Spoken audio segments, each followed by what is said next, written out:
오늘은 한국교회 거의 대부분이 지키는 어린이 주일입니다.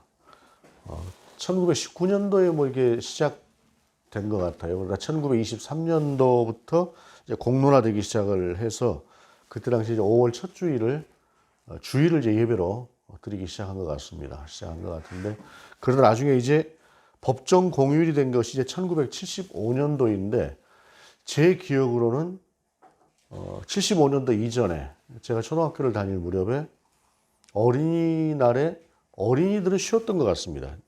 제가 정확한 기억인지는 모르겠는데 저는 쉬었던 것 같은 기억이 있고 하다가 이제 아마도 제가 이제 국민학교를 졸업할 무렵쯤 해서 법정 공휴일이 되었던 것으로 기억을 하는데 옛날에는 참 어른들한테 많이 혼나기도 하고 그랬어요. 특별히 저는 이제 장남이라 아버지한테 거의 매일 혼나다시피 했던 것 같은데 어린이날 하루는 제가 웬만큼 해도 야단을 안 치셨습니다. 그리고 어린이날은 그래도 작은 거라도 하나씩 이렇게 아버지가 뭔가 사주시는 것들이 있어서 어린이날이 되면 어떻게 그렇게 좋았던지 모르겠습니다. 혼도 안 나지요. 먹을 것도 하나 생기지요. 그런 것들. 그리고 또 그날은 쉬고 이런 생각을, 이런 그 즐거움을 누렸던 것이 이제 그때 당시 어린이날이었는데, 제 기억에 있는 어린이날인데, 오늘날 이제 어린이들 같은 경우에 뭐 저희 시대가 살았던 거하고는 전혀 다른 그러한 시대를 살아가고 있죠. 어느덧 세월이 지나다 보니까 손잡벌 되는 아이들이 이제 어린이가 되기도 하고 하는 그런 세월이 된 것 같습니다. 처음에 어린이날을 지정했을 때에는 이 세상에 있는 모든 어린이들이 정말로 가장 연약한 존재, 쉽게 말하게 되면 어른들 있는 데서 같이 나오지도 못하는 그러한 존재가, 그런 미약한 존재가 어린아이들이었죠. 그래서 장차 이 세상을 짊어지고 갈 아이들을 우리가 소중히 여기고 그 아이들을 잘 키우자 하는 의도에서 시작하는 것이 어린이날이었는데, 이제는 그 뭐 어린이날이라고 하는 것 자체가 굳이 필요하겠나 싶을 만큼 많은 어린이들이 대우를 받고 사는 세상이 되었습니다. 그러니까 그때 계획하고 바라보았던 것들이 이미 다 이루어진 그러한 날이죠. 그래서 이제 생각을 하다 보니까 굳이 이제 어린이날이 필요하겠나라고 하는 생각을 해보기도 했어요. 그런데 어린이날은 필요할 것 같다. 지금 아이들만 봐도 보게 되면 하루에 학원을 두 개, 세 개, 네 개를 다니지 않습니까? 아이들이. 어린이날만큼은, 어린이 주일만큼은 좀 제발 좀 아이들을 좀 쉬게 해주는 그런 날이 되었으면 좋겠다 하는 그런 생각을 하면서 어찌되었든 간에 어린이날이라고 하는 것은 필요하겠다라는 그런 생각을 해보았습니다. 오늘 본문 이 제목의 말씀이 생각을 바꾸어 어린아이와 같이라고 하는 말씀인데 이것은 공동 번역에 있는 말씀에서 따온 것입니다. 사실 이제 어린이를 위하고 옛날처럼 어린이에게 뭔가 특별히 잘해주자라고 하는 의미에서의 어린이날은 필요가 없어졌겠지만 어린아이가 가지고 있는 좋은 특징, 아름다운 특징 그런 것들을 우리가 특별히 오늘 본문에서 말씀하시는 것처럼 그런 것들이 이제는 어른들이 회복해야 되는 그러한 세상이 되었다라고 하는 의미에서 오늘 본문의 말씀이 의미가 있다 생각을 합니다. 그때 제자들이 예수께 나와 이르되 천국에서는 누가 크니까 라고 묻습니다. 그런데 그때라고 하는 말씀이 마태복음만 보게 되면 좀 다른 때같이 생각이 될 수가 있습니다만은 이 마가복음과 누가복음에 있는 그 병행 본문들, 이 본문들을 보게 되면 이 그때라고 하는 이 상황이 오늘 마태복음에서 얘기하고 있는 성전새를 내게 됐던 그 물고기 입에서 베드로가 낚시를 해서 잡아서 성전새를 내었던 그때의 상황이 아니라 좀 다른 때의 상황이라고 하는 것을 우리가 알게 됩니다. 마가복음과 누가복음을 보게 되면 본문의 상황이 어떤 상황이냐? 우리 주님께서 이제 예루살렘 성에 들어가시는 때에 모두가 다 주님을 메시아다라고 생각하는 때에 그 메시아는 이제 곧 왕이다라고 하는 의미입니다. 그 왕이 되시는 그 주님과 함께 이제는 그 승승장구하는 개성장군처럼 그렇게 이제 예루살렘을 향해서 나아가는 그러한 과정에서 제자들이 이제 논공행상을 벌이는 거예요. 누가 가장 큰 자냐, 누가 가장 역할이 크냐라고 하는 이야기들을 했을 것입니다. 평소에 주님께서 항상 데리고 다니는 사람이 베드로, 야고보, 요한 세 사람이었으니까 세 사람이 가장 큰 자냐 라고 하는 그러한 이야기도 있었을 것이고, 아마도 유다 같은 경우는 그랬을 것 같아요. 성전궤를, 그러니까 그 헌금궤를 맡아서 관리를 했던 사람, 가장 재정적인 부분에 있어서 탁월했을 것이다 라고 보여지는 유다 같은 경우는 무슨 말이냐, 주님이 왕이 되시면은 그 옆에서 보좌를 하는 것은 능력이지 하면서 본인도 어떤 그런 꿈을 꾸지 않았을까 생각을 할 것이에요. 그리고 12명의 제자들 같은 경우 모두가 다 주님과의 개인적인 관계가 있지 않았겠습니까? 그 따뜻하게 제자들을 대하셨던 주님과의 관계를 생각하시면서 어쩌면 주님은 속으로 나를 더 생각하고 있을지도 몰라 라고 하는 그런 생각들을 다들 했을 것입니다.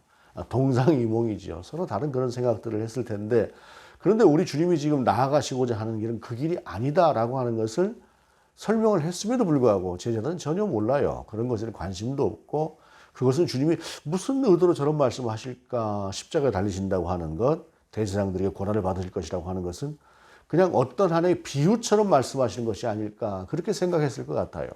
바로 그러한 때에 서로 논공경사를 벌이면서 누가 더 큰 자냐 라고 하는 그때에 있었던 말씀이 오늘 본문인데, 마태 같은 경우는 그 본문의 말씀을 기록할 때에 좀 해석을 붙이는 경우가 있어요. 그 해석이라고 하는 것이 꼭 해석이라기보다는 왜곡될 수 있는, 그 현장의 상황을 모르게 되면 자칫 그 말씀이 이게 무슨 말씀이지 라고 할 만한 것들을 좀 나중에 성경을 읽는 독자들이 제대로 이해할 수 있도록 그 주변 상황이라고 하는 걸 설명 안 해도 그때 말씀하셨던 그 말씀이 정확하게 이런 의도였다라고 하는 것을 알 수 있도록 좀 본문을 그렇게 정리하는 경향이 없지 않아 있습니다. 예를 들자면 다른 복음서 누가복음 같은 경우에는 가난한 자가 복이 있다라고 말씀하셨는데, 그 가난한 자에게 복이 있다라고 하는 말씀은 현장이라고 하는 것을 알지 못하게 되면 그냥 가난 자체가 복처럼 느껴져요. 그런데 누가가 말씀하고 있는, 누가복음에서 기록하고 있는 가난한 자라고 하는 것은 지금 예수님 앞에 있는 주님의 말씀을 들으러 나왔던 그 당시에 그 가난한 사람들을 가리켜서 말씀하시는 것이었고, 그 가난 때문에 우리 주님께로 나올 수 있었던 그 상황이라고 하는 것들을 염두에 두시면서 주님께서 말씀하셨던 것인데, 이것을 그냥 가난한 자가 복이 있다, 주님께서 말씀하셨던 것을 그냥 그대로 액면 그대로 가지고 오게 되면 약간 좀 그 의미가 달라질 수 있기 때문에 마태는 심령이 가난한 자라라고 하는 표현으로 기록을 하고 있는 것처럼, 오늘 본문 같은 경우도 약간 좀 그런 의도가 있어요. 천국에서 누가 큽니까? 라고 하는 것은 서로 자기가 세속적으로 누가 큰가? 라고 하는 다툼을 하고 있을 때에 우리 주님께서 결국 그들로 하여금 바라보게 하셨던 것이 천국에서 큰 자였고, 대답도 그런 식으로 나가는 것이기 때문에 마태는 누가 제일 크냐라고 하는 그 질문을 오히려 천국에서 누가 크냐라고 하는 그러한 질문으로 바꾸어 놓았다라고 하는 것입니다. 세속의 가치에서 누가 크냐라고 하는 그러한 질문이 아니라 신앙적 가치로 누가 더 크냐라고 하는 그러한 것들을 오늘 본문 가운데서 전하고 있다라고 하는 것입니다. 그런데 제자들이 지금 천국에서 누가 제일 크냐라고 묻고는 있습니다만, 그러나 이것은 이 세상이라고 하는 표현 자체를 천국이라고 하는 표현으로 바꾸어 놨을 뿐이지 그 속에 있는 의도는 똑같아요. 그냥 큰 자가 누가 크냐라고 하는 것에 관심이 있지, 사실은 천국이라고 하는 것은 어찌 보게 되면 예수님 앞에 그저 잘 보이기 위해서, 주님 앞에 무엇인가 포장된 언어로 사용하기 위해서 그렇게 했다라고 하는 것을 말씀하고 있는 것입니다. 우리가 생각할 때도 큰 자다라고 이야기를 할 때에 우리가 그 사람 참 큰 인물이야 라고 이야기를 한다고 할 때에 그 큰 인물이라고 하는 것은 그 사람의 내면이 큰 사람이다 라고 하는 것을 이야기하는 경우는 그렇게 많지 않을 것 같습니다. 세상이 무엇인가 속을 본다기보다 겉으로 드러나는 것들, 눈에 보여지는 것들, 그 사람이 이룬 것들, 가지고 있는 것들, 이런 것들을 주로 보기 때문에 그 사람이 누구를 보고 큰 자다, 큰 사람이다 라고 하게 되면 많은 것들을 가지고 있는데 하는 것도 크다, 행동도 그렇다 라고 하는 의미 정도로 우리가 평소에 큰 자라고 하는 표현을 쓰지 않나 라고 하는 생각을 하는데, 오늘 본문에 있는 제자들의 말씀도, 제자들의 질문도 비록 천국에서 누가 크냐라고 하는 질문을 하였으나 여전히 우리가 가지고 있는 그러한 큰 자라고 하는 의미와 다르지 않은 질문을 하고 있는 것이다 라는 사실입니다. 그때에 우리 주님께서 보게 되면 예수께서 한 어린아이를 불러 그들 가운데 세우시고라고 하면서 말씀을 시작하고 있습니다. 당시에 아이들을 보게 되면 당시 아이들이라고 하는 위치라고 하는 것은 어떤 위치냐? 감히 어른들이 모여있는 장소에 나올 수 없는 아이들이 없는 존재가 아이들입니다. 아이들은 어른들이 대화를 하거나 어른들이 식사를 하거나 하는 자리에 옆에 끼는 존재가 아니라 항상 따로 한쪽에 있어야 되는 그런 존재들이다라고 하는 것입니다. 그 본문 이후 19장 13절에 보게 되면은 사람들이 어린아이들을 데리고 예수님께로 나와요. 그리고 이 아이를 축복해 주세요라고 그런 의도를 가지고 나오는데 그때 제자들이 꾸짖어요. 어디 애들을 데리고 나와? 하면서 아들을 데리고 나오는 사람들을 꾸짖는 장면이 나옵니다. 바로 그런 것들이 오늘 본문 속에서 나오는 그 시대가 가지고 있었던 아이들에 대한 그런 하나의 고정관념이었다라는 것입니다. 제가 어릴 때도 비슷해요. 그러니까 대가족들이 식사를 하게 될 때에 장소는 할아버지하고 아버지하고 같이 겸상을 해서 식사를 합니다. 그런데 장손이 아닌 아이들은 여자들, 할머니, 엄마하고 있는 자리에서 남자아이들도 그렇게 식사를 합니다. 아이들은 그런 대접을 받았습니다. 자리 자체가 끼지 못하는 그러한 사람들 자리에 껴서 식사를 했을 만큼 그렇게 아이들이 세상에서 귀한 대접을 받는 것이 아니라 아주 연약한 존재를 대접을 받는 그때에 우리 주님께서 어린아이를 앞에다 딱 데려놓으시고 하셨던 말씀이 이 시대 진실로 진실로 너희에게 이르노니 너희가 돌이켜 어린아이들과 같이 되지 아니하면 결단코 천국에 들어가지 못하리라 라고 말씀하고 있는 것입니다. 아이가 주변에 있었을 거예요. 주변에 있었는데 그 아이는 그저 한쪽에서 눈치 보고 어른들 속에서 멀리서 지켜보고 우리 주님이 말씀하시는 것을 보고 있었던 그때에 주님께서 그 중에 한 아이를 데리고 오셨던 것이죠. 품에 안으셨을 수도 있고 무릎에 앉으셨을 수도 있을 것입니다. 상당히 이례적인 모습이었을 것이에요. 그런 상태에서 이 어린아이와 같이 되지 않으면 너희가 천국에 들어가지 못한다 라고 하셨던 말씀은 그때 당시로는 사람들이 이게 무슨 말씀이지 싶을 만큼 왜 저런 애들을 데려다가 라고 하는 그런 생각이 그들 가운데 들었을 것입니다 라고 하는 것입니다. 그런데 그런 상황에서 우리 주님께서 이어가는 말씀이 그러므로 누구든지 이 어린아이와 같이 자기를 낮추는 사람이 천국에서 큰 자니라 라고 말씀하고 있습니다.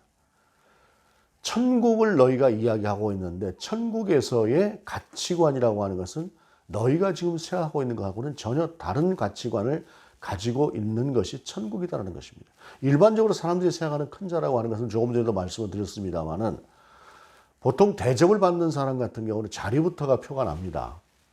제가 이제 다른 일을 하나 하다 보니까 어느 행사를 하는 자리에 자주 가게 돼요. 행사를 하는 자리에 자주 가게 되는데 가게 되면 제 자리가 한 군데 이렇게 보통 지정석으로 되어 있는 경우들이 많이 있고 그렇지가 않다고 해도 안내를 받을 때 소위 그 상석이라고 하는 곳으로 안내를 받아서 앉게 됩니다. 그냥 저기 말석에 앉는 것보다는 상석에 앉는 것이 기분은 좋죠. 근데 그때마다 생각되는 것이 이렇게 꼭 상석, 하석이라고 하는 것을 만들어야 되나라고 하는 그런 생각을 하게 되는데, 만약에 이제 그런 생각을 해봅니다. 그렇지가 않고 제가 가도 분척만척하고 저쪽에 가서 대충 앉으세요라고 한다면은 기분이 나쁘긴 할 것 같아요. 별로 좋지 않을 것 같습니다.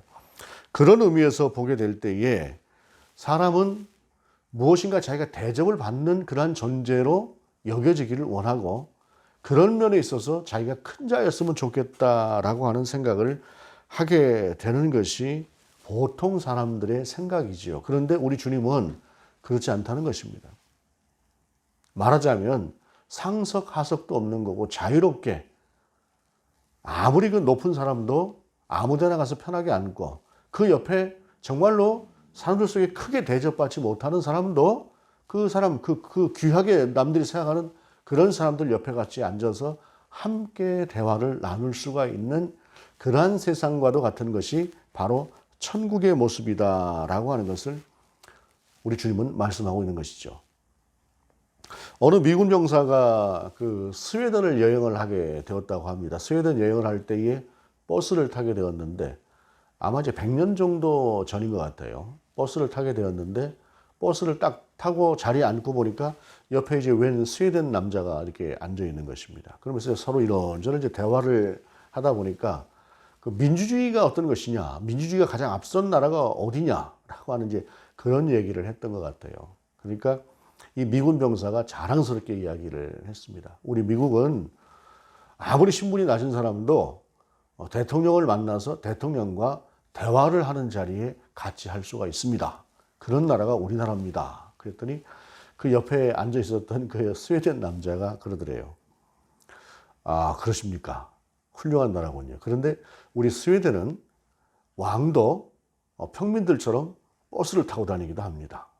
그런 나라가 우리 스웨덴입니다. 그렇게 이야기를 하더래요. 그랬더니 아니, 세상에 무슨 왕이 일반 버스를 타고 다니느냐고. 그랬더니 아니요, 우리나라는 정말 그런 나라입니다. 하고는 조금 있다가 정류장에서 먼저 내리더래요.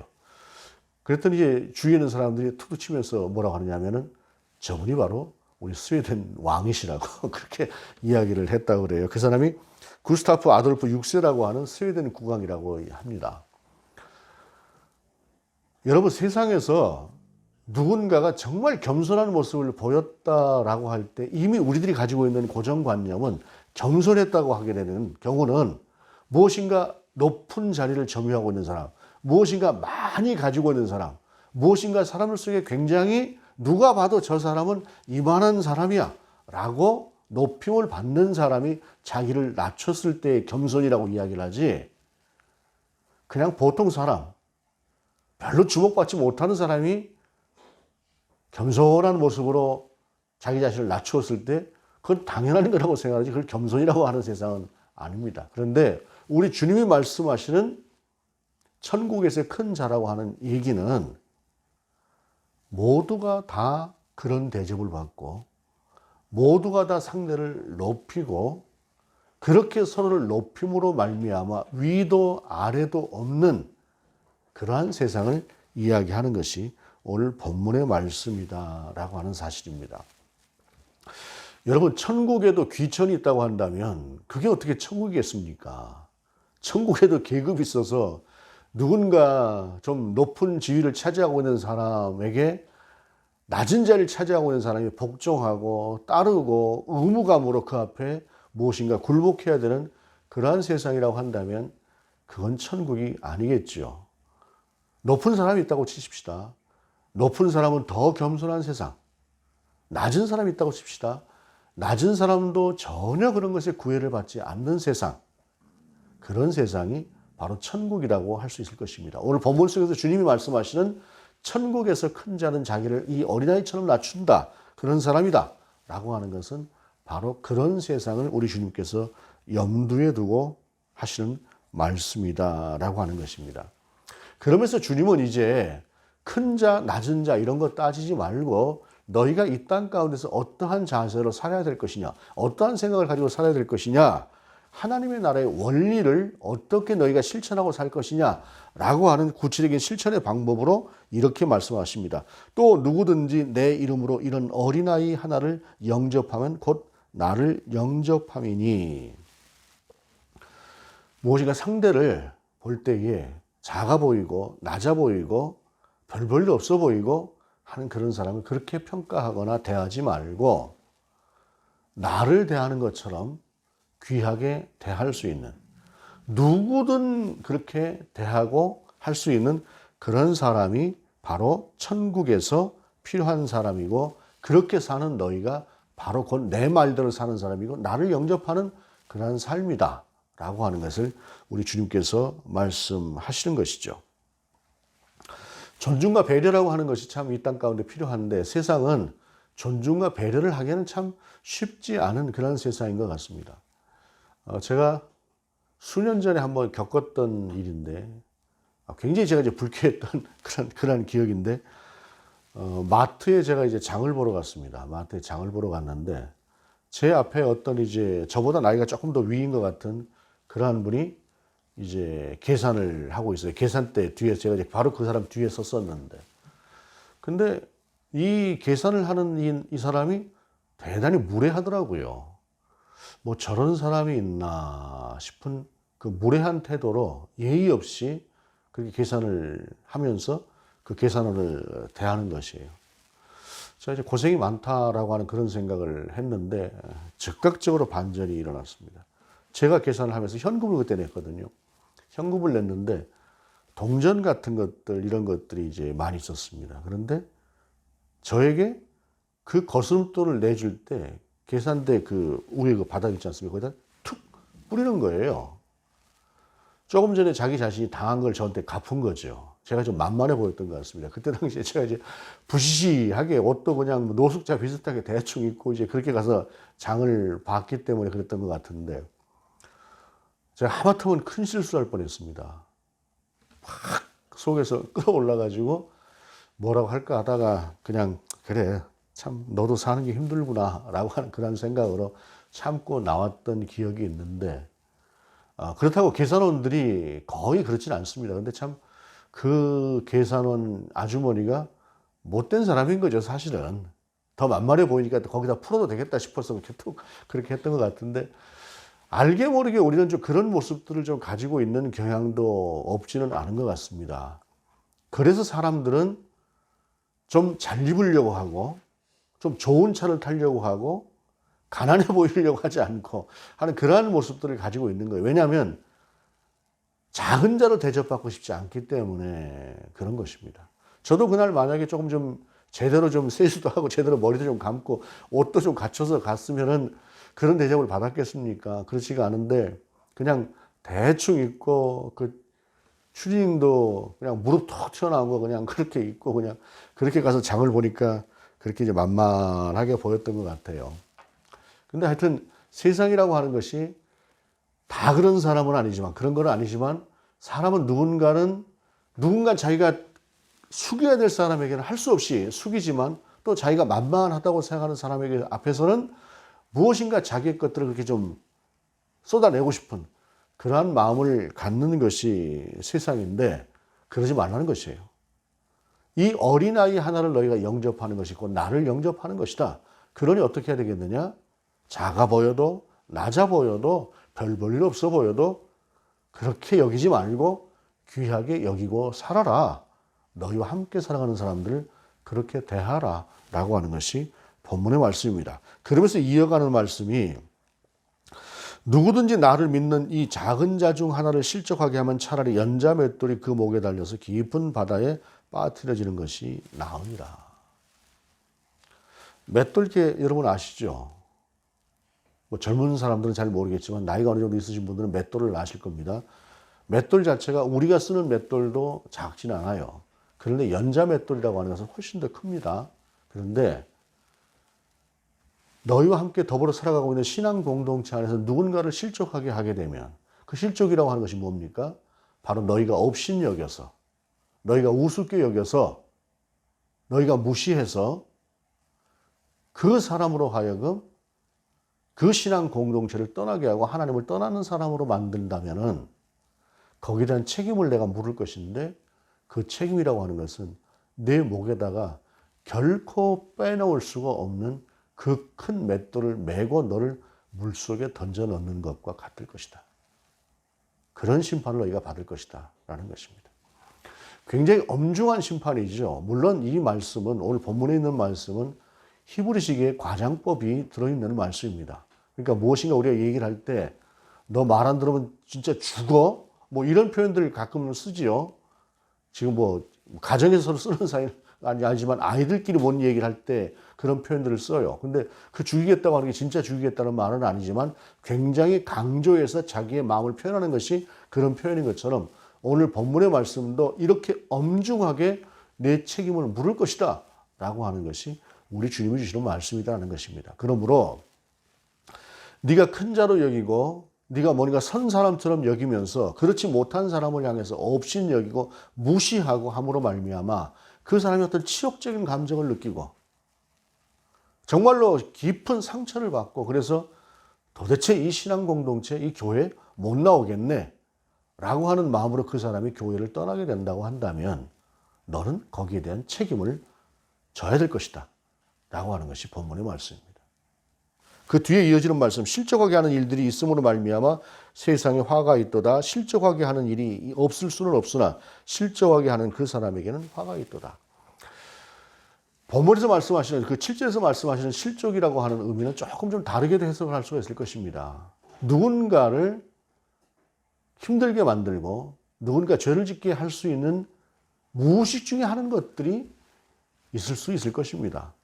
거기에 대한 것들과 오늘 본문 앞절에서 말씀하고 있는 이 중에 누군가를 너희가 실족하게 하는 그 실족은 조금 다르게 볼 필요도 있는 것이, 의도적으로 내가 누군가를 직접 대상으로 삼고 그 사람을 무시하고 업신여기고 함부로 대하고 함부로 말미암아 상처를 받아서 그 사람이 떠나게 되는 것과는 좀 다른 의미인데, 거기에 대해서는 하나님께서 큰 책임을 물으실 것이다.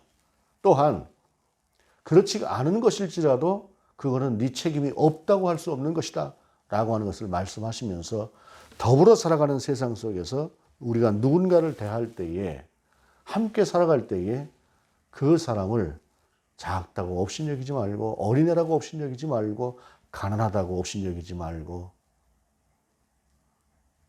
존귀하게 그 사람을 우리 주님 대하듯이 대하라 라고 하는 것입니다.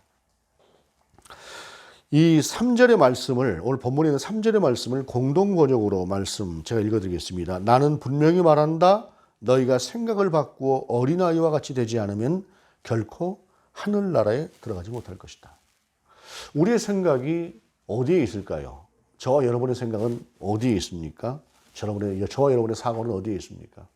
오늘 본문 속에서 말씀하고 있는 누군가를 업신여기고 무시하고 하는 그러한 삶을 살고 있는 사람은 적어도 우리 공동체 내에서는 없을 것입니다. 저도 최소한 그렇게 살지는 않는 사람이고, 오히려 그런 것을 보면은 좀 분노하는 사람에 속하는 사람이다라고 할 수는 있을 것입니다.